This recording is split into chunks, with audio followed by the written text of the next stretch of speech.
it's the mindset comes first for sure. And then, you know, then the next thing that happens is we look at, well, what can you do with your backhand? Let's look at your backhand, right? How good is it? Is it better than you thought it was?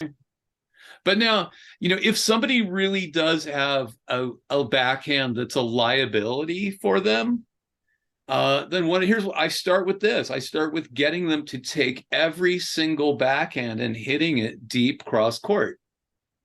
Because if you can take your backhand and hit it deep cross court to the other person's backhand, then that's where you get into what Craig O'Shaughnessy calls the sword and the shield, right? So the forehand is your sword. That's most people's weapon.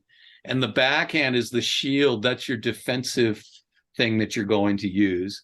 Of course, some people have more offensive backhands than others. And, and some people's backhands are better than their forehands. But in general, backhands tend to be more defensive. And if you simply can take your backhand and make it so that it's not a liability, you can hit it deep cross court and make the other player play their backhand, then you've neutralized things. But if you hit your backhand and it lands short in the middle of the court, you're pretty much dead right away. Yeah.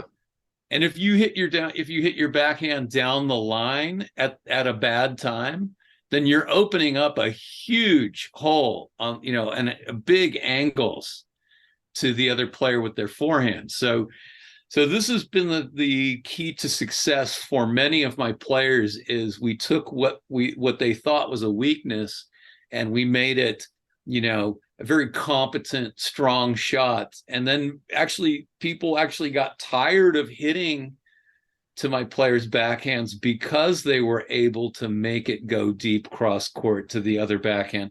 And so the other player calculates, oh man, every time I go to this player's backhand, it always comes back deep cross court to my backhand. So I don't want to hit there. Yeah, because then I have to hit a backhand. So, that's a big thing too.